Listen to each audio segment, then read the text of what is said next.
দ্বাদশ শ্রেণীর ভূগোলের ক্লাসে তোমাদের সকলকে স্বাগত জানাচ্ছি।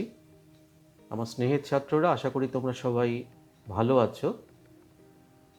আমি যে অধ্যায়টা তোমাদের এই ওয়েব ক্লাসের মাধ্যমে পড়াচ্ছিলাম, সেই অধ্যায়টা ছিল ভারতের জনসংখ্যা। এখন এই জনসংখ্যার মধ্যে আমরা ইতিমধ্যে দুটো পর্ব পড়ে ফেলেছি। আমি শুধু এর আগের যে ক্লাসের আলোচ্য বিষয় সেটাকে একটুখানি তোমাদের সামনে তুলে ধরি, যাতে করে তোমাদের বুঝতে সুবিধা হয় যে আমরা আগে কি পড়েছি।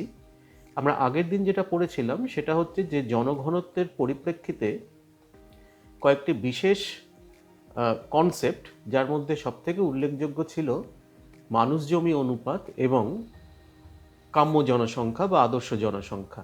এগুলো নিয়ে আমরা আগের দিনের ক্লাসে আলোচনা করেছিলাম।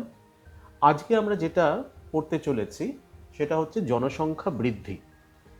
এখন এই জনসংখ্যা বৃদ্ধি বলতে কি বোঝানো হয় এবং তার মধ্যে বিভিন্ন যে পরিসংখ্যানগত বিষয়গুলো রয়েছে সেগুলোই আজকে আমরা পিডিএফের মাধ্যমে আলোচনা করব। আমার সামনে আমার ল্যাপটপ স্ক্রিনে পিডিএফটি রয়েছে, তো সেটার সাহায্যে তোমাদের এই বিষয়গুলো নিয়ে আলোচনা করব এবং এই আলোচনাটা হবে মূলত দুটি পর্যায়ে। প্রথম পর্যায়ে আমরা আলোচনা করব পৃথিবীর জনসংখ্যা বৃদ্ধি প্রসঙ্গে, আর দ্বিতীয় পর্বে আমরা আলোচনা করব ভারতের জনসংখ্যা বৃদ্ধি প্রসঙ্গে। তো চলো এবার আমরা আজকের মূল আলোচনায় প্রবেশ করি। জনসংখ্যা বৃদ্ধি বা গ্রোথ অফ পপুলেশন।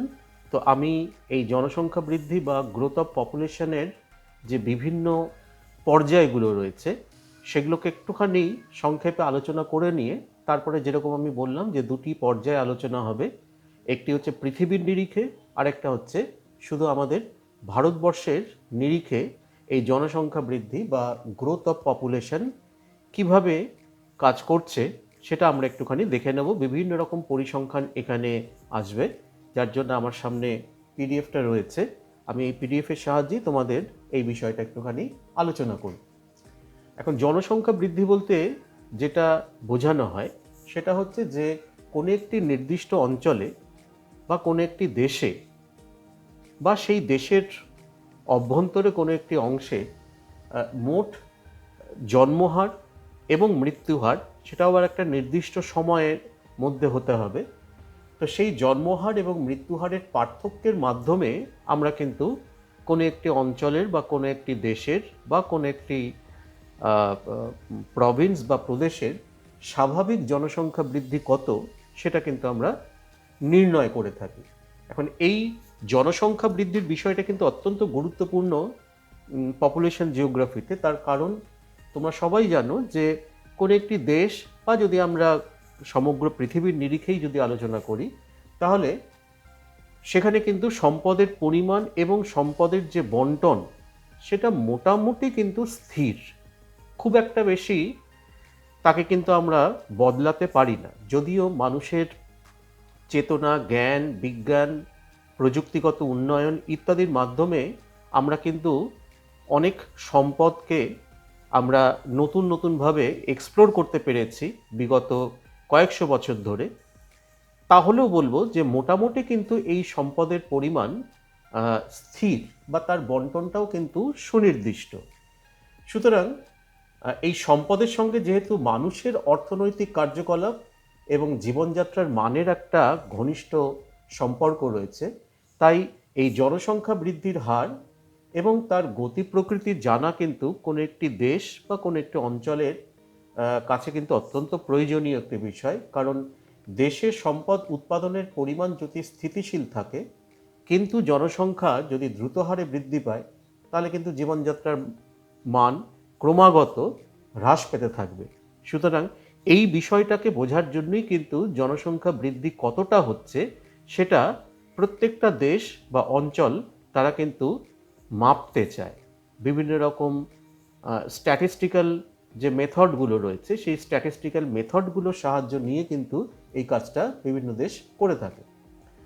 প্রযুক্তিবিদ্যা ও জ্ঞানবিজ্ঞানের উন্নতির মাধ্যমে সম্পদের উৎপাদন বৃদ্ধি বা তাকে বৈচিত্র্যপূর্ণ করা সম্ভব হলেও সম্পদের পরিমাণকে অনন্তকাল ধরে সীমাহীনভাবে বৃদ্ধি করা কিন্তু সম্ভব নয়। এটাই আমি একটু আগে বলছিলাম। অথচ যদি সেই সম্পদ ভোগকারী মানুষের সংখ্যা যদি সীমাহীনভাবে বৃদ্ধি পেতে থাকে, তাহলে সামগ্রিকভাবে পৃথিবীর প্রতিটি দেশেই জীবনযাপনের মানের কিন্তু অবনতি ঘটতে পারে।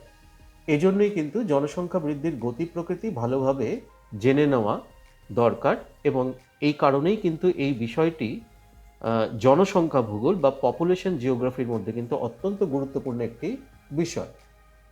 এখন জনসংখ্যা বৃদ্ধি মানেটা কি বা কাকে বলে, এটা যদি আমরা একটুখানি দেখি, তাহলে এখানে বলা হচ্ছে যে জনসংখ্যা বৃদ্ধি বলতে সাধারণভাবে একটি নির্দিষ্ট সময়ের ব্যবধানে কোনো নির্দিষ্ট স্থানে বসবাসকারী মানুষের সংখ্যার পরিবর্তনকে বোঝায়। আবার বলছি আমি, যে একটি নির্দিষ্ট সময়ের ব্যবধানে কোনো নির্দিষ্ট স্থানে বসবাসকারী মানুষের সংখ্যার পরিবর্তনকে বলা হচ্ছে কিন্তু জনসংখ্যা বৃদ্ধি। জনসংখ্যার এই বৃদ্ধি যে শতকরা হারে প্রকাশ করা হয় তাকে জনসংখ্যা বৃদ্ধির হার বা গ্রোথ রেট অফ পপুলেশন বলা হয়ে থাকে। মোট জনসংখ্যা বেড়ে গেলে জনসংখ্যার বৃদ্ধি যেমন সদর্থক বা ইতিবাচক হয়, আর মোট জনসংখ্যা যদি কমে যায় তাহলে কিন্তু জনসংখ্যা বৃদ্ধি নঙর্থক বা নেতিবাচক হয়। এখন জনসংখ্যা কখন বাড়বে বা জনসংখ্যা কখন কমবে, তার একটা খুব সহজ হিসেব হচ্ছে এইরকমভাবে যে সাধারণত দেখা যায় মৃত্যুহারের তুলনায় জন্মহার বেশি হলে জনসংখ্যা বৃদ্ধি পাবে এবং সেখানে জনসংখ্যা বৃদ্ধির হারও বৃদ্ধি পাবে। আর জনসংখ্যার তুলনায় জন্মহারের তুলনায় মৃত্যুহার যদি বেশি হয়, স্বাভাবিকভাবেই সেখানে কিন্তু জনসংখ্যা হ্রাস পাচ্ছে। সুতরাং এই পুরো বিষয়টাই কিন্তু জন্মহার আর মৃত্যুহারের কিন্তু একটা খেলা আমরা বলতে পারি। অর্থাৎ কোনো সময় কোনো জায়গায় যদি জন্মহার মৃত্যুহারের তুলনায় বেড়ে যায় তাহলে সেখানে পজিটিভ গ্রোথ অফ পপুলেশন আমরা দেখতে পাবো। আর উল্টোটা যদি হয়, অর্থাৎ জন্মহারের তুলনায় যদি সেখানে কোনো একটি নির্দিষ্ট সময়ে মৃত্যুহার বেড়ে যায় তাহলে সেখানে কিন্তু আমরা নেগেটিভ পপুলেশন গ্রোথ আমরা দেখতে পাবো বা নেতিবাচক জনসংখ্যা বৃদ্ধি আমরা দেখতে পাবো। এখন জন্মহার কখন বৃদ্ধি পায় বা কী কারণে জন্মহার বৃদ্ধি পায় তার কতগুলো যদি আমরা জেনারেল কতগুলো নিয়ম আমরা আলোচনা করতে চাই, তার মধ্যে প্রথমেই আসবে যেমন কৃষিজীবী মানুষের সংখ্যা বৃদ্ধি পেলে হয়, নগরায়ন যদি ধীরে ধীরে হয় সেক্ষেত্রে জন্মহার বৃদ্ধি পেতে পারে, ধর্মীয় বা সামাজিক কুসংস্কার, একান্নবর্তী পরিবারের প্রাধান্য, প্রকৃত শিক্ষার অভাব, এই বিষয়গুলো কিন্তু জন্মহার বৃদ্ধির ক্ষেত্রে একটা ক্যাটালিটিক ফ্যাক্টর হিসাবে কিন্তু কাজ করতে পারে। অন্যদিকে মৃত্যুহার যেসব কারণে কমে যায় সেগুলো হচ্ছে যেমন মহামারী যদি নিয়ন্ত্রিত হয়, দুর্ভিক্ষ যদি হ্রাস পায়, বিভিন্ন প্রকার রোগ প্রতিরোধে শিশুদের প্রতিষেধক ব্যবস্থার মধ্যে যদি নিয়ে আসা যায়, অথবা গ্রামাঞ্চলে জনস্বাস্থ্য ব্যবস্থার সুযোগ সুবিধা যদি গড়ে তোলা যায়, শিক্ষার যদি প্রসার ঘটানো যায়, তাহলে কিন্তু মৃত্যুর হার বা মর্টালিটি রেট এটাকে কিন্তু কমিয়ে আনা যেতে পারে। তো মৃত্যুহার যদি কমে যায় বা জন্মহার যদি বেড়ে যায়, স্বাভাবিকভাবেই সেখানে কিন্তু স্বাভাবিক যে জনসংখ্যা বৃদ্ধি বা ন্যাচারাল গ্রোথ অফ পপুলেশন সেটা কিন্তু দেখতে পাওয়া যাবে। এখন পৃথিবীর জনসংখ্যা বৃদ্ধির পরিপ্রেক্ষিতে যদি এবার আমরা আলোচনায় প্রবেশ করি, এবার আমরা আলোচনার দ্বিতীয় অংশে প্রবেশ করছি, গ্রোথ অফ ওয়ার্ল্ড পপুলেশন। তাহলে সেখানে কতগুলো স্ট্যাটিস্টিক্সের কথা আমরা এখানে একটুখানি আলোচনা করব। যেমন প্রথমেই বলছি যে পৃথিবীতে মানুষের আবির্ভাব হয়েছে প্রায় 10 থেকে 20 লক্ষ বছর আগে, আজ থেকে 10 থেকে 20 লক্ষ বছর আগে। তারপর নিশ্চয়ই পৃথিবীর জনসংখ্যা কখনো বেড়েছে কখনো কমেছে, কিন্তু কোন সময়ে কি হয়েছে সে সম্পর্কে কিন্তু কোনো রকম লিখিত কোনো ডকুমেন্ট বা প্রমাণ পাওয়া যায়। তবে শুধু অতীতকালেই নয়, এই আধুনিক যুগেও বহু দেশ বা অঞ্চলের নিয়মিত বা সঠিকভাবে কিন্তু জনগণনা করা হয় না। আর 1800 খ্রিস্টাব্দের আগে পৃথিবীর যা জনসংখ্যা ছিল তার প্রায় 70 থেকে 80% সঠিক কিন্তু কোনো হিসেব নেই। সুতরাং এই দিক থেকে আমাদের কিন্তু একটুখানি সমস্যায় পড়তে হয় যে পপুলেশন জিওগ্রাফির মূল ভিত্তিটাই কিন্তু দাঁড়িয়ে রয়েছে বিভিন্ন জনসংখ্যাগত যে পরিসংখ্যান তার উপরে। কিন্তু আমাদের পৃথিবীর পরিপ্রেক্ষিতে বা যে কোনো দেশের পরিপ্রেক্ষিতে যদি আমরা দেখি যে এই যে বিজ্ঞানসম্মতভাবে যে জনগণনা করা, যেটাকে আমরা সেন্সাস বলছি, সেই সেন্সাস বা জনগণনার এই প্রক্রিয়াটা কিন্তু অনেক পরে শুরু হয়েছে। তার ফলে প্রথম থেকে, অর্থাৎ এই যে আজ থেকে 10 লক্ষ বছর আগে, 20 লক্ষ বছর আগে, নিরেনপক্ষে 10-15 হাজার বছর আগেও জনসংখ্যা কীরকম ছিল বা জনসংখ্যা বৃদ্ধির হার কতটা ছিল, সেগুলো সম্পর্কে কিন্তু কোনো নির্দিষ্ট প্রামাণ্য তথ্য কিন্তু আমাদের হাতে নেই। কিছু অনুমান ভিত্তিক তথ্যের ওপরেই কিন্তু এগুলো দাঁড়িয়ে রয়েছে। তো সেই রকমই কিছু অনুমান নির্ভর তথ্যের পরিপ্রেক্ষিতেই কিন্তু আমরা পৃথিবীর জনসংখ্যা বৃদ্ধি কিভাবে ঘটে চলেছে বা এর বিবর্তনটা কিভাবে হয়েছে সেগুলো আমরা একটুখানি আলোচনা করার চেষ্টা করব।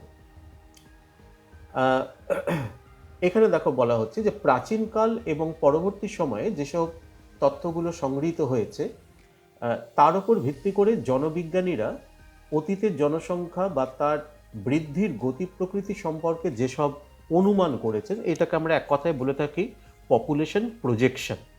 ঠিক আছে, এটা আমরা অতীতেরটাও করতে পারি বা ভবিষ্যতের ক্ষেত্রেও কিন্তু আমরা একটা পপুলেশন প্রজেকশন করতে পারি, কারণ যখনই আমাদের অনুমানের ওপর নির্ভর করতে হচ্ছে তখনই কিন্তু এই বিষয়টা চলে আসে। তো প্রথমেই দেখো বলা হচ্ছে যে আজ থেকে 10,000 বছর বা 10,000 খ্রিস্টপূর্বাব্দে, অর্থাৎ প্রায় 12,000 বছর আগে কি অবস্থা ছিল, অর্থাৎ যীশুখ্রিস্টের জন্মের প্রায় 10,000 বছর আগে পৃথিবীর জনসংখ্যা ছিল মাত্র 53 লক্ষের কাছাকাছি।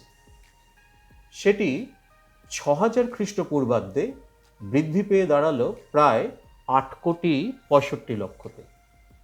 এবার এক খ্রিস্টাব্দ মানে হচ্ছে the birth year of Jesus Christ, অর্থাৎ যীশুখ্রিস্টের জন্মের বছর, এই সময়ে কিন্তু পৃথিবীর জনসংখ্যা বৃদ্ধি পেয়ে দাঁড়ায় 25 কোটিতে। ঠিক আছে, তাহলে আমরা কি দেখলাম না, খ্রিস্টের জন্মের 10,000 বছর আগে পৃথিবীর জনসংখ্যা ছিল 53 লক্ষের মতন। খ্রিস্টের জন্মের 6,000 বছর আগে সেটি বৃদ্ধি পেয়ে দাঁড়ালো 8,65,00,000 কাছাকাছি।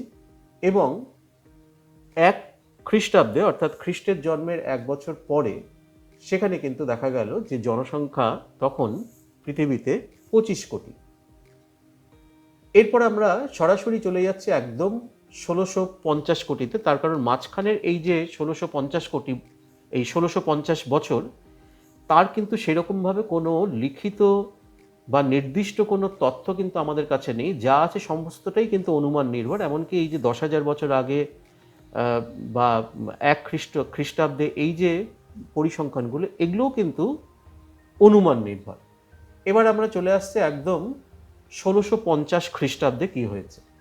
খ্রিস্টের জন্মের পরবর্তী সময়েও পৃথিবীর জনসংখ্যা খুব ধীর গতিতে বাড়তে থাকে। তাই 1650 খ্রিস্টাব্দ নাগাদ পৃথিবীর জনসংখ্যা হয় 54.5 কোটি, অর্থাৎ এক খ্রিস্টাব্দে যেটা ছিল 25 কোটি, সেটা 1650 বছর পর বৃদ্ধি পেয়ে প্রায় দ্বিগুণের বেশি বৃদ্ধি পেল, এক্ষেত্রে 54.5 কোটি।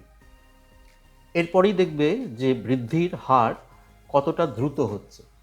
এরপর 1750 খ্রিস্টাব্দের কথা যদি আমরা ধরি, অর্থাৎ 1650-এর পর 100 বছর পর 1750 খ্রিস্টাব্দে এই সময় কিন্তু দেখা যাচ্ছে যে জনসংখ্যা বৃদ্ধি পেয়ে দাঁড়ালো 72.84 কোটিতে। যেটা ছিল 54 কোটির মতন, সেটা গিয়ে দাঁড়ালো কিন্তু 72 কোটির মতন। এরপর হচ্ছে 1800 খ্রিস্টাব্দ। এই 1800 খ্রিস্টাব্দে জনসংখ্যা 72 কোটি থেকে, যেটা 1750 সালের জনসংখ্যা ছিল প্রায় 72.84 কোটি, সেখান থেকে বৃদ্ধি পেয়ে দাঁড়ালো 1800 খ্রিস্টাব্দে 90.56 কোটি। জনসংখ্যা কিন্তু দেখতে পাচ্ছ যে কম সময়ের ব্যবধানে জনসংখ্যা কিন্তু এবার ধীরে ধীরে বেশি মাত্রায় কিন্তু বৃদ্ধি পেতে থাকছে।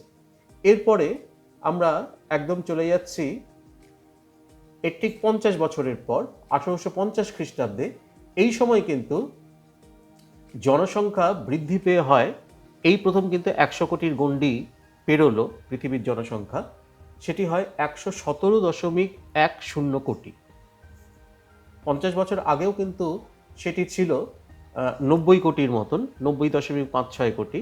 সেটা 50 বছরের মধ্যে প্রায় 27 কোটির মতন কিন্তু সেখানে জনসংখ্যা বৃদ্ধি পাচ্ছে। এর আরও 50 বছর পর অর্থাৎ 1900 খ্রিস্টাব্দে জনসংখ্যা 117 কোটি থেকে বৃদ্ধি পেয়ে দাঁড়ালো 160.80 কোটিতে। এখানে কিন্তু 50 বছরের জনসংখ্যা বৃদ্ধি পেল প্রায় 44 কোটি। জনসংখ্যা বৃদ্ধির হার কিন্তু আস্তে আস্তে দ্রুততা লাভ করছে। এরপরে 50 বছর পর অর্থাৎ 1950 খ্রিস্টাব্দ, এই 1950 খ্রিস্টাব্দে দেখা গেল যে জনসংখ্যা বৃদ্ধি পেয়ে 50 বছরে কিন্তু জনসংখ্যা বৃদ্ধি পেয়ে দাঁড়ালো 248.60 কোটিতে। সুতরাং বুঝতেই পারছ এখানে কিন্তু জনসংখ্যা প্রায় 88 কোটির মতন কিন্তু বৃদ্ধি পেয়ে গেল 50 বছরে। এরপরে একদম শেষ হিসাবটা আমরা এখন যেটা পাচ্ছি সাম্প্রতিকতম, সেটা হচ্ছে 2012 সালে, অর্থাৎ 1950 থেকে 2012 এর মাঝখানে সময়ের ব্যবধান প্রায় 62 বছর। এই সময়ে কিন্তু দেখা যাচ্ছে অর্থাৎ 2012 সালের জনসংখ্যা 708 কোটি। অর্থাৎ এই যে 62 বছর মাঝখানে যে সময়ের ব্যবধানটা আমরা নিলাম 1950 থেকে 2012, এর মধ্যে কিন্তু পৃথিবীর জনসংখ্যা প্রায় 460 কোটি বৃদ্ধি পেয়েছে। তাহলে বুঝতে পারছো যে পৃথিবীর জনসংখ্যা সামগ্রিকভাবে কি হারে বৃদ্ধি পেয়েছে এই 2012 বা আজকে 2020, এই 2020 বছরের মধ্যে। আমরা একদম 1 খ্রিস্টাব্দে দেখেছিলাম 25 কোটি, সেটা কিন্তু 2012তে গিয়ে দাঁড়ালো 708 কোটি। এবার যদি আমরা 1650 খ্রিস্টাব্দ থেকে 2012 পর্যন্ত এই যে সময়কালটা, যেটার কথা আমরা পৃথিবীর নিরিখে বললাম, এটাকেই যদি আমরা কন্টিনেন্ট ওয়াইজ অর্থাৎ মহাদেশ ভিত্তিক যদি আমরা ভেঙে দেখাই, তাহলেও কিন্তু তার একটা ছবি আমরা পেতে পারি যে কিভাবে জনসংখ্যা বৃদ্ধি পাচ্ছে।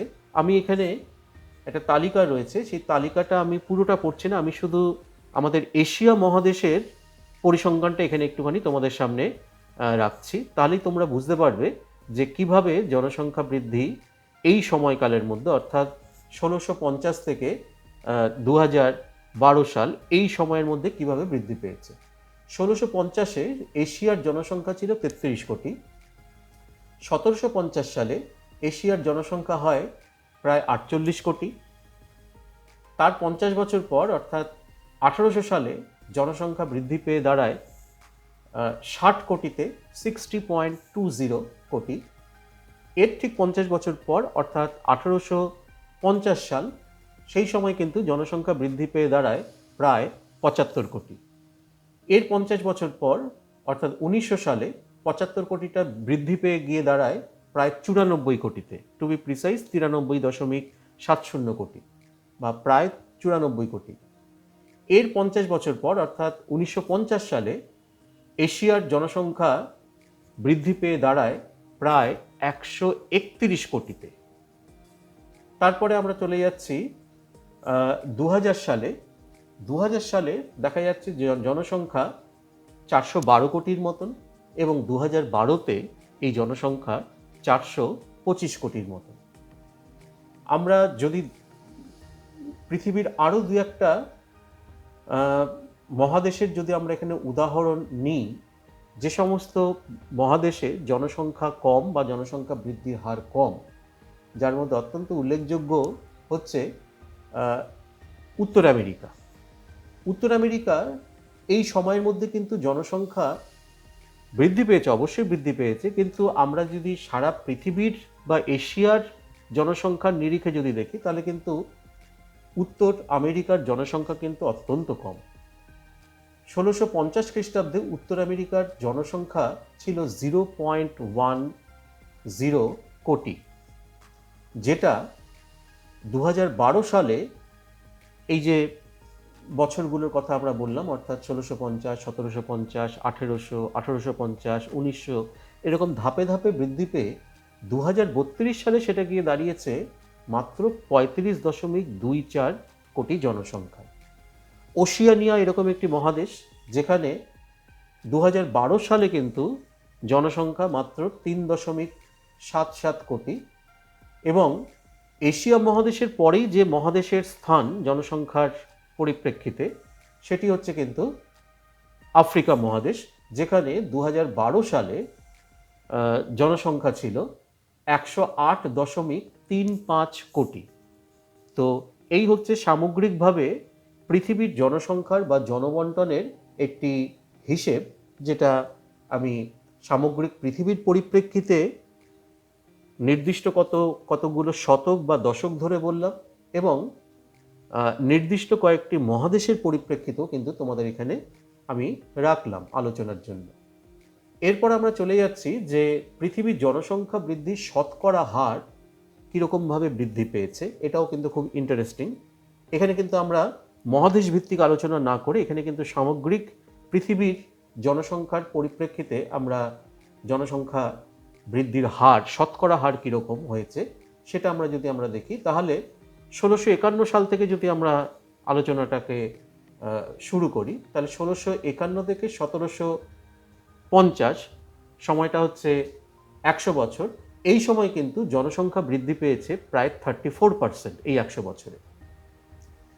১৭৫১ সাল থেকে ১৮০০ সাল, মাঝখানের ব্যবধানটা হচ্ছে ৫০ বছর। এই ৫০ বছরে কিন্তু জনসংখ্যা বৃদ্ধি পেয়েছে 24%। তাহলে আগে কিন্তু যেটা বললাম, আগেরটা কিন্তু 34% ছিল, সেটা কিন্তু ১০০ বছরে জনসংখ্যা বৃদ্ধির হার। তারপরেরটা আমরা দেখতে পাচ্ছি যে ৫০ বছরে জনসংখ্যা বৃদ্ধি পেয়েছে কিন্তু 24%। তারপরে ১৮০১ থেকে ১৮৫০ সাল, এখানেও ব্যবধান সেই ৫০ বছর। এখানে কিন্তু এই ৫০ বছরে জনসংখ্যা বৃদ্ধি পেয়েছে পৃথিবীর জনসংখ্যা 29%-এর মতন। ১৮৫১ থেকে ১৯০০ সাল, এখানেও ব্যবধান ৫০ বছর, জনসংখ্যা বৃদ্ধি পেয়েছে, জনসংখ্যা বৃদ্ধির শতকরা হার হচ্ছে 38%। আস্তে আস্তে কীভাবে বাড়ছে সেটা তোমরা নিজেরাই বুঝতে পারছো। ১৯০১ থেকে ১৯৫০ সাল, এখানেও কিন্তু ব্যবধান সেই ৫০ বছর। এই ৫০ বছরে জনসংখ্যা বৃদ্ধির হার 55%, যেটা আগের ৫০ বছরে ছিল 38%, সেটা কিন্তু ছাপিয়ে গেল 55%-এ। সব থেকে যেটা অ্যালার্মিং এর পরেরটা, সেটা হচ্ছে ১৯৫১ থেকে ২০১২ সাল, মাঝখানের এই গ্যাপটা হচ্ছে ৬২ বছর। এই ৬২ বছরে দেখা গেছে যে জনসংখ্যা বৃদ্ধি পেয়েছে 185%, অর্থাৎ প্রায় 200%-এর কাছাকাছি চলে গেছে জনসংখ্যা বৃদ্ধির হার। যেটা আমরা শুরু করেছিলাম 34%, 24%, 29%, 38%, সেটা এক লাফে ৬২ বছরে জনসংখ্যা বৃদ্ধির হার গিয়ে দাঁড়ালো 185%-এ। এর থেকেই তোমরা বুঝতে পারছো যে পৃথিবীর জনসংখ্যা বৃদ্ধির বিষয়টা কতটা কনসার্নিং, কতটা সমস্যা সংকুল হতে চলেছে আগামী দিনের পৃথিবীর পরিপ্রেক্ষিতে। এবার আমরা চলে যাচ্ছি জনসংখ্যা বৃদ্ধির বর্তমান গতি প্রকৃতি সম্পর্কে, একদম রিসেন্ট ট্রেন্ড যেটা, বা ভবিষ্যতে কি হতে চলেছে সেটা যদি আমরা বলি, তাহলে এটাকে আমরা এক কথায় বলতে পারি পপুলেশন এক্সপ্লোশন বা জনবিস্ফোরণ। অর্থাৎ যেটা বর্তমান বলতে এখানে আমি ২০১২ সালের কথা বলছি, যে বর্তমানে বিশ্বের জনসংখ্যা ৭০০ কোটির বেশি। আমরা একটু আগেই দেখলাম যে ৭০৮ কোটি, এটি এখন আরও বেড়ে গেছে, ৭৫০ কোটির কাছাকাছি চলে গেছে। এখানেই শেষ নয়, জনসংখ্যা এখন যে হারে বৃদ্ধি পেয়ে চলেছে তা যেমন অস্বাভাবিক, তেমনি সেটা কিন্তু অভূতপূর্ব। জনবিজ্ঞানীরা তারা আশঙ্কা প্রকাশ করছেন যে এই হারে যদি জনসংখ্যা বাড়তে থাকে, তাহলে আগামী ২০১৫ খ্রিস্টাব্দে জনসংখ্যা বৃদ্ধি পেয়ে হবে ৭৩২ কোটি। এটা অলরেডি আমরা পেরিয়ে এসেছি ২০১৫ সাল। ২০২৫ সাল, আর ৫ বছর পর, তখন জনসংখ্যা হবে ৮০৮ কোটি, এবং ২০৫০ সাল তখন কিন্তু পৃথিবীর জনসংখ্যা হবে 55 কোটি। এটা 1000 কোটি ছাপিয়ে গেলেও কিন্তু অস্বাভাবিক কিছু নয় বলে জনবিজ্ঞানীরা মনে করছেন। এবার আমরা যদি দেখি এই যে জনসংখ্যা বৃদ্ধি সারা পৃথিবী জুড়ে আমরা বিভিন্ন সময়কালের মধ্যে দেখতে পাচ্ছি, এই জনসংখ্যা বৃদ্ধির হার কি পৃথিবীর সর্বত্র সুষমভাবে হয়েছে? না, সেটা কিন্তু সুষমভাবে হয়নি। আমরা জনসংখ্যা বৃদ্ধির যখন আমরা মহাদেশ ভিত্তিক হিসেবটা দেখছিলাম, সেখানে আমরা দেখতে পাচ্ছিলাম যে এশিয়া মহাদেশে যেখানে জনসংখ্যা প্রায় 435 কোটির মতন, সেখানে কিন্তু দেখা যাচ্ছিল যে উত্তর আমেরিকায় জনসংখ্যা মাত্র 35 কোটি 37 কোটির মতন। তারপরে ওশিয়ানিয়া মহাদেশে সেখানে মাত্র 4 কোটির কাছাকাছি জনসংখ্যা। সুতরাং জনসংখ্যা বৃদ্ধি বা তার জনসংখ্যা বৃদ্ধির হার কিন্তু পৃথিবীর সর্বত্র সমান নয়। বিশ্বের জনসংখ্যা বর্তমানে এক বিস্ফোরণের পর্যায়ে উপস্থিত হলেও জনসংখ্যা বৃদ্ধির হার এবং এর জন্য যে সমস্ত সমস্যাগুলোর সৃষ্টি হচ্ছে সেটা কিন্তু সব দেশে সমান নয়। আমেরিকা যুক্তরাষ্ট্র, Japan, Austria, France, Italy, Germany, British যুক্তরাজ্য প্রভৃতি উন্নত দেশগুলোর সঙ্গে যদি আমরা ভারত, বাংলাদেশ, পাকিস্তান, ইরান, চীন, ব্রাজিল, তারপরে আফ্রিকার যে সমস্ত দেশগুলো রয়েছে যেমন উগান্ডা, এই সমস্ত উন্নয়নশীল দেশগুলির অর্থনৈতিক ও সামাজিক অবস্থার মধ্যে যদি একটা তুলনা করি, তাহলে অবশ্যই আমরা এর মধ্যে একটা বিস্তর পার্থক্য বা ফারাক আমরা দেখতে পাবো। ফলে জনসংখ্যা বৃদ্ধির হারেও কিন্তু এই পার্থক্যটা আমরা দেখতে পাই। বর্তমানে ওইসব শিল্পোন্নত এবং সমৃদ্ধ দেশগুলিতে জন্মহার এবং মৃত্যুহার দুটোই কিন্তু কম। অর্থাৎ ওই যে আমেরিকা যুক্তরাষ্ট্র, জাপান, ফ্রান্স, জার্মানি, ব্রিটিশ যুক্তরাজ্য, এই সমস্ত জায়গায় কিন্তু জনসংখ্যা বৃদ্ধির হার কম। তার কারণ হচ্ছে এখানে জন্মহার এবং মৃত্যুহার দুটোই কিন্তু কম। তাই জনসংখ্যা বৃদ্ধির হারও এই সমস্ত দেশগুলোতে খুবই কম, মোটামুটি 0% থেকে 0.9%-এর মধ্যেই কিন্তু থাকছে। জনসংখ্যা বৃদ্ধির হার এত কম বলে আগামী দশকগুলিতে এই সব দেশের জনসংখ্যা প্রায় স্থিতিশীল থাকবে, এটা কিন্তু ধরে নেওয়া যায়। মানে মোটামুটি একটা স্টেবল কন্ডিশনের মধ্যেই কিন্তু তারা থাকতে পারবে। এর মধ্যে আবার জার্মানি, ইটালি, হাঙ্গেরি, বুলগেরিয়া ইত্যাদি দেশগুলিতে জন্মহার এতই কম যে ভবিষ্যতে ওই সব দেশে মোট জনসংখ্যা কিন্তু কমে যেতে পারে। তাহলে এই যে বিপুল জনসংখ্যা বৃদ্ধির মধ্যেও কিন্তু আমরা কিছু কিছু এমন কতগুলো স্পট আমরা দেখতে পাচ্ছি পৃথিবীর মধ্যে। এই যেমন কতগুলো দেশের কথা বলা হলো, যেমন জার্মানি, ইটালি, হাঙ্গেরি, বুলগেরিয়া, এই সমস্ত জায়গায় কিন্তু আমরা নেগেটিভ গ্রোথ অফ পপুলেশন কিন্তু কিছুদিনের মধ্যেই দেখতে চলেছি। এটা অত্যন্ত আশার কথা যে জনসংখ্যা বৃদ্ধি কোনো কোনো জায়গায় অন্তত কমানো গেছে। অন্যদিকে আফ্রিকা, এশিয়া বা ল্যাটিন আমেরিকার অধিকাংশ দেশ যেখানে জনসংখ্যা ইতিমধ্যে খুবই বেশি, সেখানে ব্যাপক নিরক্ষরতা, তারপরে অনুন্নয়ন, অর্থনৈতিক ব্যবস্থার অনুন্নয়ন, জীবনযাত্রার মান নিম্নমুখী, ধর্মীয় বিভিন্ন রকম কুসংস্কার ইত্যাদি বিভিন্ন কারণে এখানে কিন্তু জন্মহার অত্যন্ত বেশি। কিন্তু আধুনিক চিকিৎসা ব্যবস্থার কল্যাণে বিভিন্ন যে মারণ ব্যাধিগুলো রয়েছে, সেই মারণ ব্যাধিগুলোকে কিন্তু অনেকটাই এই সমস্ত দেশে কিন্তু নিয়ন্ত্রণে রাখা গেছে। তার ফলে কিন্তু মৃত্যু হারটাকেও অনেকটাই কমানো গেছে। এর ফলে ন্যাচারাল গ্রোথ অফ পপুলেশনটা কিন্তু অনেক বেশি। অর্থাৎ জন্মহার যেরকম বেশি এখানে, উল্টো দিকে মৃত্যু হারটা কমে গিয়ে এই দুটোর মধ্যে যে গ্যাপ বা পার্থক্য, এই পার্থক্যটা বেড়ে যাওয়ার কারণেই কিন্তু জনসংখ্যা বৃদ্ধি এই এশিয়া মহাদেশ এবং আফ্রিকা মহাদেশের যে দেশগুলো সেখানে কিন্তু এতটা বেশি দেখতে পাওয়া যাচ্ছে। ইউনাইটেড নেশনসের একটা হিসেব রয়েছে, সেখানে বলা হচ্ছে যে ভাবলে অবাক হতে হয় যে 10 থেকে 20 লক্ষ বছর আগে পৃথিবীতে মানুষের আবির্ভাব হলেও মাত্র 300 বছর আগে পৃথিবীর জনসংখ্যা ছিল মাত্র 50 কোটির কাছাকাছি।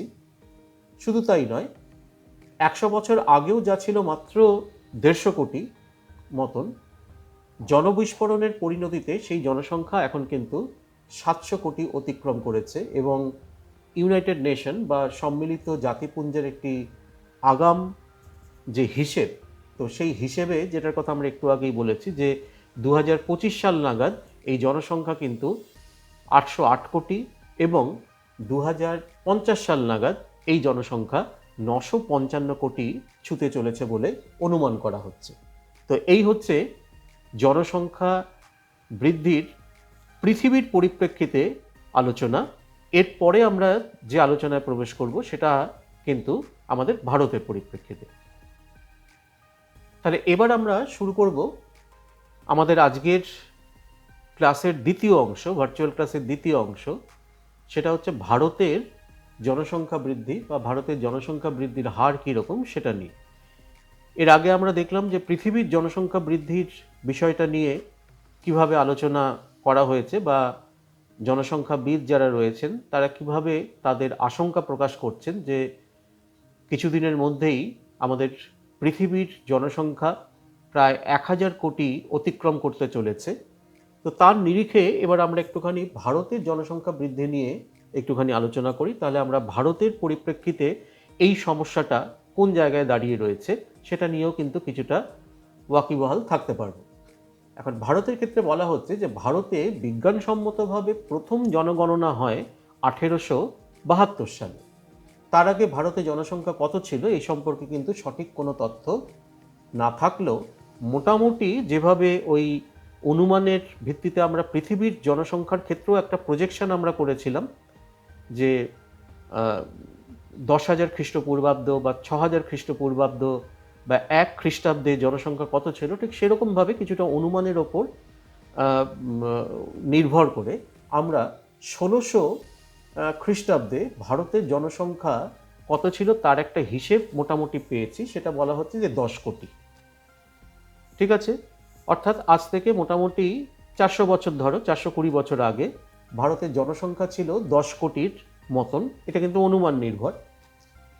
এটি বেড়ে 1800 সালে হয় 12 কোটি, 1841 সালে হয় 13 কোটি, 1871 সালে হয় 25 কোটি 50 লক্ষ।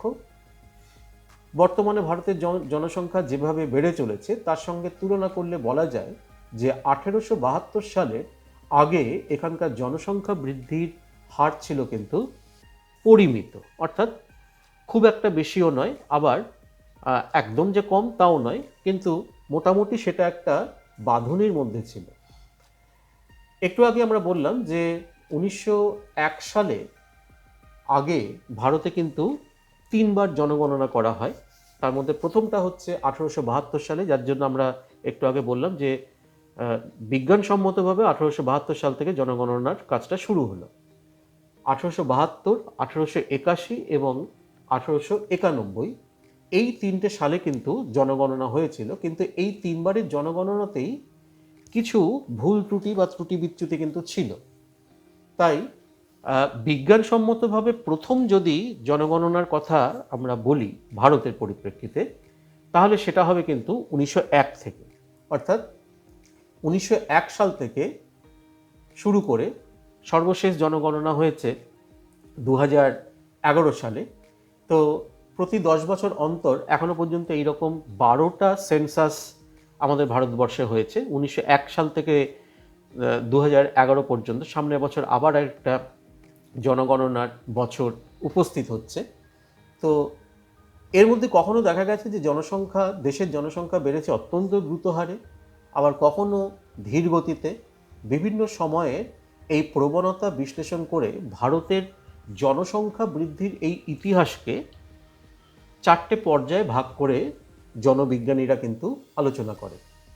1901 থেকে এই যে 2011 সাল, এই সময়টাকে 4টে পর্বে ভাগ করে আলোচনা করা হচ্ছে। কি কি সেই 4টে সময়ভিত্তিক কাল? প্রথমেই হচ্ছে 1901 থেকে 1921 সাল, এটা হচ্ছে একটা পর্যায়। দ্বিতীয় হচ্ছে 1921 থেকে 1951 পর্যন্ত একটা পর্যায়। 1951 থেকে 1981 সাল পর্যন্ত তৃতীয় পর্যায়। আর 1981 থেকে 2011 পর্যন্ত, মানে শেষ যে জনগণনা বছর, সে 2011 পর্যন্ত, এটা হচ্ছে চতুর্থ পর্যায়। এবার প্রথম পর্যায়ে কি বলা হচ্ছে যে এই সময়, অর্থাৎ 1901 থেকে 1921 এই যে প্রথম পর্যায়ের যে সময়কালটা, এখানে কি বলা হচ্ছে যে এই সময় কিন্তু ভারতের জনসংখ্যা বিশেষ বাড়েনি। জন্মহার খুব বেশি থাকলেও মৃত্যুহারও খুব বেশি বেড়ে যাওয়ায় এই সময়ে জনসংখ্যা কিছুটা স্থিতাবস্থা লক্ষ্য করা যায়। অর্থাৎ জনসংখ্যা, জন্মহার ভারতে বরাবরই বেশি ছিল, কিন্তু তার সাথে সাথে মৃত্যুহারটাও ছিল বলে সেই সময়ে প্রথম দিকে কিন্তু জনসংখ্যা বৃদ্ধির হার সেভাবে কিন্তু বোঝা যায়নি, বা জনসংখ্যা বৃদ্ধিটা কিন্তু সেভাবে ঘটেনি ভারতবর্ষে। তার কারণ তখন জন্মহার যেরকম বেশি ছিল, মানুষ মারাও যেত সেরকম। তার ফলে এই দুটোর মধ্যে গ্যাপটা কিন্তু অনেক কম ছিল। 1901 থেকে 1921 এই 20 বছরে সারা দেশে জনসংখ্যা বাড়ে, 20 বছরে জনসংখ্যা বাড়ে মাত্র 1,30,00,000। এর মধ্যে আবার 1911 থেকে 1921 এই দশকে, অর্থাৎ এই 10 বছরে জনসংখ্যা বেশ হ্রাস পায়। ঠিক আছে, এবার যদি আমরা দ্বিতীয় পর্যায়ের কথা বলি, দ্বিতীয় পর্যায়টা হচ্ছে 1921 থেকে 1951। এই সময় কিন্তু জনসংখ্যা বৃদ্ধি পেতে শুরু করলো। 1921-এ জনসংখ্যা 25 কোটি থেকে 1951 সালে জনসংখ্যা বৃদ্ধি পেয়ে দাঁড়ালো 36 কোটিতে। অর্থাৎ এই সময়কালের মধ্যে, অর্থাৎ এই 30 বছরে জনসংখ্যা বেড়ে 11 কোটি প্রায় বেড়ে গেল। এইভাবে জনসংখ্যা বৃদ্ধি পাওয়ার প্রধান কারণ হচ্ছে কিন্তু সেই মৃত্যুহার, অর্থাৎ এক্ষেত্রে কিন্তু মৃত্যুহারটা কমতে শুরু করেছে। 1921 সালে যে মৃত্যুহার ছিল প্রতি 1000-এ 47 জন, 1951 সালে সেটা কিন্তু কমে গিয়ে দাঁড়ালো প্রতি 1000-এ 27 জন। তাহলে এখানেই কিন্তু প্রতি 1000-এ 20 জন মতন কিন্তু স্বাভাবিক বৃদ্ধি আমরা দেখতে পাচ্ছি 1921 থেকে 1951 সালের মধ্যে। এছাড়া কৃষিকাজে উন্নতি, ম্যালেরিয়া, কলেরা, যক্ষ্মা, ইনফ্লুয়েঞ্জা প্রভৃতি মারণ ব্যাধির বিরুদ্ধে প্রতিষেধক ব্যবস্থা গ্রহণ করা, উন্নত পরিবহন ব্যবস্থার মাধ্যমে দুর্ভিক্ষ বা খরাপীড়িত অঞ্চলগুলোতে দ্রুত খাদ্য সামগ্রী প্রেরণ করা, এই সমস্ত কারণেই কিন্তু এই সময়কালের মধ্যে মৃত্যুহারটা কমে যাওয়ায় এই 30 বছরে কিন্তু জনসংখ্যা 25 কোটি থেকে বৃদ্ধি পেয়ে দাঁড়ালো 36 কোটিতে। অর্থাৎ 11 কোটি জনসংখ্যা বৃদ্ধি পেল 30 বছরের মধ্যে। এবার আমরা তৃতীয় পর্যায়ে যাই। তৃতীয় পর্যায়ে হচ্ছে 1951 থেকে 1981, এটা হচ্ছে থার্ড ফেজ। এটি হলো স্বাধীনতা লাভের পরবর্তী সময়, এবং এই সময় ভারতের জনসংখ্যা খুব দ্রুত বৃদ্ধি লক্ষ্য করা যায়। 1951 সালের 36 কোটি জনসংখ্যা 1981 সালে বৃদ্ধি পেয়ে দাঁড়ায় 68 কোটিতে। অর্থাৎ জনসংখ্যা কিন্তু এই সময়ের মধ্যে, অর্থাৎ 30 বছরের মধ্যে প্রায় 32 কোটি বেড়ে যায়। অর্থাৎ আগের 30 বছরের তুলনায় এই 30 বছরে জনসংখ্যা বৃদ্ধি পেলে কিন্তু প্রায় 3 গুণ। আগের 30 বছরে কিন্তু আমরা দেখেছিলাম যে জনসংখ্যা বৃদ্ধি পেয়েছিল 11 কোটি, 25 কোটি থেকে 36 কোটিতে পৌঁছেছিল, অর্থাৎ 11 কোটি।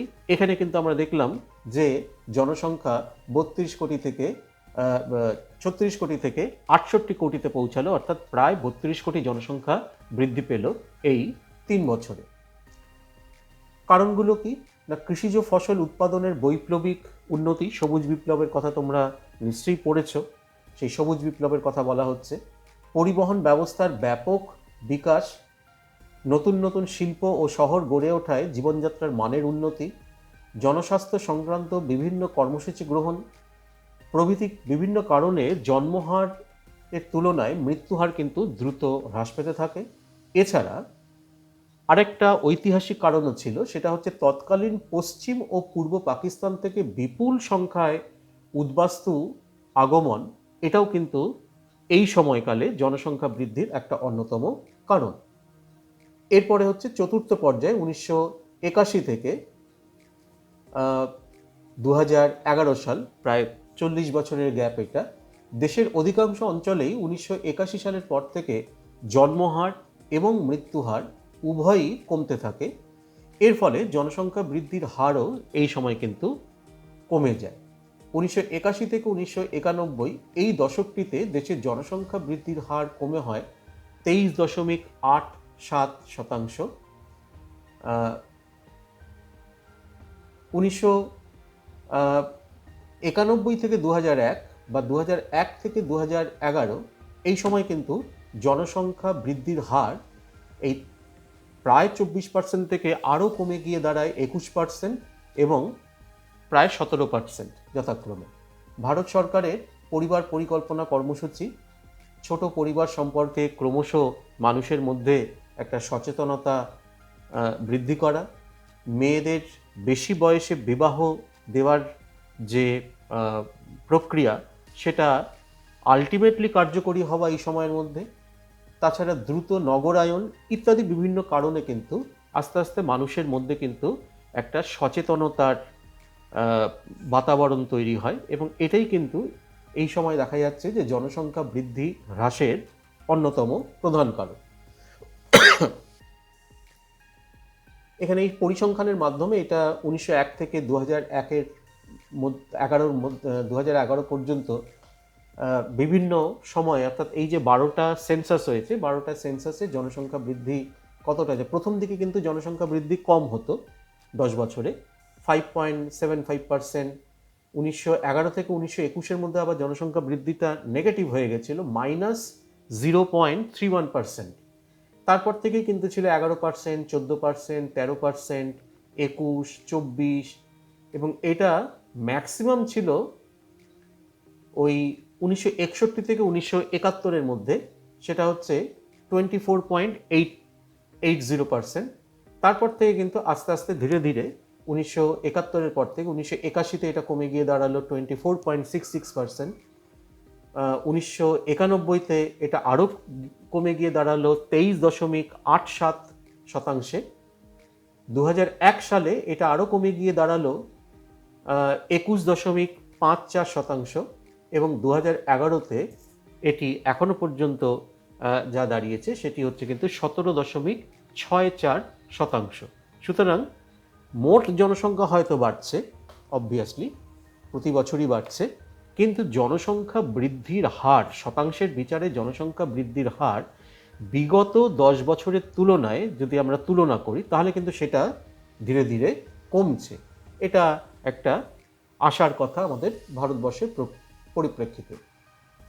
এবার বর্তমান গতি প্রকৃতি বা রিসেন্ট ট্রেন্ড সম্পর্কে যেটা বলা হচ্ছে, যে গত শতাব্দীর প্রথমে 1901 সালে ভারতের জনসংখ্যা প্রায় 23 কোটি, এর 50 বছর পর 1951 সালে ভারতের জনসংখ্যা বেড়ে হয় 36.1 কোটি, এর 60 বছর পর 2011 সালে জনসংখ্যা আরও বেড়ে হয় 121 কোটি 2 লক্ষতে। এই প্রসঙ্গে উল্লেখ্য যে 2001 সালে ভারতের জনসংখ্যা ছিল 102,37,37,436 জন। সুতরাং 2001 থেকে 2011 এই 10 বছরেই ভারতের জনসংখ্যা বেড়েছে কিন্তু 18 কোটির বেশি, অর্থাৎ মোট জনসংখ্যার পরিপ্রেক্ষিতে কিন্তু জনসংখ্যা বৃদ্ধি পেয়েই যাচ্ছে, কিন্তু যদি আমরা হার, শতাংশ যদি আমরা দেখি তাহলে সেটা কিন্তু কমছে। অর্থাৎ প্রতি বছরে 1,80,00,000-এর বেশি জনসংখ্যা বৃদ্ধি পেয়েছে, অথচ অস্ট্রেলিয়ায়, যেটা আয়তনে ভারতের প্রায় দ্বিগুণ, সেখানে মোট জনসংখ্যা প্রায় 1,80,00,000-এর সামান্য বেশি। অর্থাৎ আমাদের দেশে প্রতি বছরে যতজন মানুষ মোট জনসংখ্যার সাথে যুক্ত হচ্ছে, অস্ট্রেলিয়ার মোট জনসংখ্যা তার থেকে কম। সুতরাং এর থেকে আমরা বুঝতে পারি যে জনসংখ্যা শুধু পৃথিবীর নয়, ভারতের পরিপ্রেক্ষিতে কতটা ভয়াবহ হতে চলেছে আগামী দিনগুলোতে। প্রসঙ্গত উল্লেখ করা যায় যে বিগত মাত্র একটি দশক বলতে এখানে 2001 থেকে 2011, এই সময়ে ভারতের জনসংখ্যা যতটা বেড়েছে তা ব্রাজিলের মোট জনসংখ্যার প্রায় সমান। এমনকি বর্তমানে উত্তরপ্রদেশের জনসংখ্যা প্রতিবেশী দেশ পাকিস্তানের থেকেও কিন্তু বেশি। এটাও একটা গুরুত্বপূর্ণ অবজারভেশন যে আমাদের উত্তরপ্রদেশের জনসংখ্যা 2011 সালে ছিল প্রায় 20 কোটির মতন, 19,96,00,000। সেখানে পাকিস্তানের জনসংখ্যা কিন্তু সেই সময়ে ছিল 18.5 কোটি। সুতরাং পাকিস্তানের মোট জনসংখ্যা আমাদের একটি রাজ্যের জনসংখ্যার থেকেও কিন্তু কম। এসব থেকে খুব সহজেই বোঝা যায় যে ভারতের জনসংখ্যা অত্যন্ত দ্রুতগতিতে বেড়ে চলেছে। বর্তমানে ভারতে প্রতি বছর জনসংখ্যা বৃদ্ধির হার গড়ে 1.8%, যেখানে চীনে এই জনসংখ্যা বৃদ্ধির হার কিন্তু তারা কমিয়ে আনতে পেরেছে 0.5%। তো যাই হোক, এটার পরিপ্রেক্ষিতেই বলা হয়েছে যে 2050 সালে চীনের অনুমিত জনসংখ্যা যেখানে 151 কোটি হবে, সেখানে ভারতের জনসংখ্যা নাকি চীনের জনসংখ্যাকে ছাপিয়ে গিয়ে 153 কোটিতে পৌঁছে যেতে পারে। তো এটা হচ্ছে একটা প্রজেকশন বা একটা ট্রেন্ড আমরা বলতে পারি যে কি হচ্ছে বা কি চলেছে। এবার ভারতে এই দ্রুত জনসংখ্যা বৃদ্ধির কারণগুলো নিয়ে যদি আমরা আলোচনা করি, মোটামুটি আমরা সবাই বুঝতে পারছি সারা পৃথিবীর জনসংখ্যা বৃদ্ধির কারণ এবং ভারতের জনসংখ্যা বৃদ্ধির কারণ প্রায় কাছাকাছি বিষয়গুলো। তাহলে এখানে আমরা একটুখানি আলাদা করে একটুখানি আলোচনা করে নেব যে বিগত কয়েকটি দশকে ভারতের জনসংখ্যা বেড়েছে অত্যন্ত দ্রুত হারে। ভারতের মতন দেশে, যেটি আয়তনে পৃথিবীর মধ্যে সপ্তম, হলে কি হবে, জনসংখ্যার বিচারে কিন্তু এটি পৃথিবীর মধ্যে দ্বিতীয়, মানে চীনের পরেই হচ্ছে ভারতের স্থান। ভারতের মতন দেশে এইভাবে জনসংখ্যা বাড়লে স্বাভাবিকভাবেই অনেক সমস্যার সৃষ্টি হতে পারে। তো এই জনসংখ্যা বৃদ্ধির কারণগুলো কিন্তু বেশ কিছু আছে, সেগুলো এবার আমরা একটা একটা করে দেখি। বেশি নয়, 3-4টে কারণ এখানে আলোচনা করা আছে, এর মধ্যেই সবগুলোকে ইনক্লুড করে নেওয়া হয়েছে। প্রথমেই হচ্ছে উচ্চ জন্মহার। সেই উচ্চ জন্মহারে কি বলা হচ্ছে যে উন্নত বা উন্নয়নশীল অনেক দেশের তুলনায় ভারতে কিন্তু জন্মহার অনেক বেশি। এখানে শিক্ষা ও সচেতনতার অভাব, দারিদ্রতা, কুসংস্কার, ধর্মীয় প্রভাব, অল্প বয়সে বিবাহ, এই সমস্ত বিষয়গুলো কিন্তু উচ্চ জন্মহারের ক্ষেত্রে সব থেকে কার্যকরী ভূমিকা পালন করে চলেছে ভারতে। এগুলোকে যদি আমরা কিছুটা ঠিক করতে পারি আমরা, তাহলে কিন্তু ভারতের জনসংখ্যা যে বৃদ্ধি, সেই বৃদ্ধিটাকে কিন্তু আমরা অনেকটা কমিয়ে আনতে পারব। দ্বিতীয় হচ্ছে নিম্ন মৃত্যুহার। এটা তো আমরা দেখেছিলাম 1921 সালের পর থেকেই আস্তে আস্তে কমতে শুরু করেছে। ভারতে জন্মহার দীর্ঘদিনই বেশি, কিন্তু বিগত কয়েক দশকে আধুনিক চিকিৎসা ব্যবস্থার কল্যাণে মৃত্যুহার যথেষ্ট পরিমাণে কমে গেছে। এছাড়া যোগাযোগ ব্যবস্থার প্রভূত উন্নতি হওয়ার ফলে দুর্ভিক্ষ, খরা বা বন্যাপীড়িত অঞ্চলে মহামারী বা অনাহারজনিত মৃত্যুর সংখ্যাও কিন্তু যথেষ্ট হ্রাস পেয়েছে। আগে যেটা হতো যে কোনো জায়গায় বন্যা হলো, খরা হলো, ভূমিকম্প হলো, অনেক লোক না খেতে পেয়ে মারা যেত, অনাহারে মারা যেত, বা দুর্ভিক্ষে অনেক লোক মারা যেত। এটা কিন্তু এখন আর ভারতে হচ্ছে না। তার কারণ ভারতের যোগাযোগ ব্যবস্থা অনেক উন্নত হয়েছে। সুতরাং কোনো একটি জায়গায় কোনো সমস্যা তৈরি হলেই দ্রুত সেখানে কিন্তু ত্রাণ বা অন্যান্য যা যা পাঠানোর দরকার সেগুলো কিন্তু তৎক্ষণাৎ সেখানে পৌঁছিয়ে দেওয়া যাচ্ছে। তার ফলে কিন্তু আমরা মৃত্যু হারকে অনেকটাই কমিয়ে আনতে পেরেছি। তৃতীয় হচ্ছে বিপুল সংখ্যায় শরণার্থী আগমন। দেশ বিভাগের পর, অর্থাৎ 1947 সালে যখন অখণ্ড ভারত, যে অখণ্ড ভারতের মধ্যে একসময় বাংলাদেশ, এখনকার যেটা বাংলাদেশ এবং এখনকার যেটা পাকিস্তান, এটা ছিল। 47 সালে ভারত স্বাধীনতার সাথে সাথে তোমরা সবাই জানো, ইতিহাসে তোমরা পড়েওছ, যে এই দুটো অংশ কিন্তু বিভক্ত হয়ে আলাদা রাষ্ট্র গঠন করে। তার আগে পর্যন্ত কিন্তু পুরোটাই ভারতবর্ষ ছিল, কিন্তু 1947 সালে এই দুটো অংশকে, একটাকে পূর্ব পাকিস্তান, যেটা এখন আমরা বলি বাংলাদেশ, আর একটা হচ্ছে পশ্চিম পাকিস্তান, যেটাকে এখন আমরা বলে থাকি পাকিস্তান, এই দুটোকে আলাদা রাষ্ট্রে পরিণত করা হলো। এবং তখন প্রচুর পরিমাণে মানুষ এদিক থেকে ওদিক, ওদিক থেকে এদিকে তারা এসেছে গেছে। বেশিরভাগ মানুষই কিন্তু মূল ভারতীয় ভূখণ্ডে কিন্তু চলে এসেছে। তো এই যে বিপুল পরিমাণে শরণার্থী দেশ বিভাগের পর, এটাও কিন্তু ভারতের জনসংখ্যা বৃদ্ধির একটা অন্যতম কারণ। আর চতুর্থ হচ্ছে অর্থনৈতিক মানোন্নয়ন, বিজ্ঞান ও প্রযুক্তিবিদ্যার উন্নতি। বিগত কয়েক দশকে দেশে খাদ্যশস্যের উৎপাদন বৃদ্ধি, শিল্প ব্যবস্থার বিকাশ প্রভৃতি ভারতবাসীর জীবনযাত্রার মান উন্নয়নে কিন্তু অনেকটাই সাহায্য করেছে। এর ফলে অপুষ্টিজনিত রোগ ব্যাধি যেমন একদিকে কমেছে, অন্যদিকে বিজ্ঞান ও প্রযুক্তির উন্নতির ফলে প্রাকৃতিক দুর্যোগের আগাম পূর্বাভাস আমরা কিন্তু এখন করতে পারছি। এর ফলে জীবন এবং ধন সম্পত্তির ক্ষয়ক্ষতি কিন্তু আমরা অনেকটাই আগে থেকে কম করতে পারছি। আগে যেরকম কোনো প্রাকৃতিক দুর্যোগে হলে প্রাকৃতিক দুর্যোগ হলে সেখানে কিন্তু মানুষ অসহায় বোধ করতো এবং বহু মানুষের মৃত্যু ঘটতো। এখন কিন্তু সেই সমস্যাটা আমরা অনেকটাই প্রযুক্তির কল্যাণে আমরা দূর করতে পেরেছি। আমরা আগে থেকেই সেই সমস্ত অঞ্চলের মানুষদের অন্যত্র সরিয়ে নিয়ে যাওয়া বা তাদেরকে আগাম পূর্বাভাস দিয়ে তাদেরকে সচেতন করা, এই বিষয়গুলো কিন্তু আমরা আগের থেকে অনেকটা বেশি পরিমাণে কিন্তু আমরা করতে পারছি। যে কারণে আমরা এই সময়ের মধ্যে আমরা দেখতে পাচ্ছি যে মৃত্যুহারকে আমরা অনেকটাই কমাতে পেরেছি। তো এই সমস্ত কারণেই কিন্তু ভারতের জনসংখ্যা বৃদ্ধির হার ক্রমশ বৃদ্ধি পাচ্ছে। তো আজকের আলোচনার বিষয়টা কিন্তু মোটামুটি এখানেই আমরা শেষ করতে পারি, তার কারণ আলোচ্য বিষয়ের মধ্যে আর বিশেষ কিছু নেই। এর পরের দিন আমরা যেটা নিয়ে আলোচনা করব, এটাও আর একটা গুরুত্বপূর্ণ অংশ পপুলেশন জিওগ্রাফির মধ্যে, সেটা হচ্ছে পরিব্রাজন বা মাইগ্রেশন। পরিব্রাজন কাকে বলে, কত রকমের পরিব্রাজন হয়, কেন মানুষ এক জায়গা থেকে অন্য জায়গায় চলে যাচ্ছে স্থায়ীভাবে বা অস্থায়ীভাবে, সেই সমস্ত নিয়ে আমরা এর পরের দিনের ক্লাসে আলোচনা করব।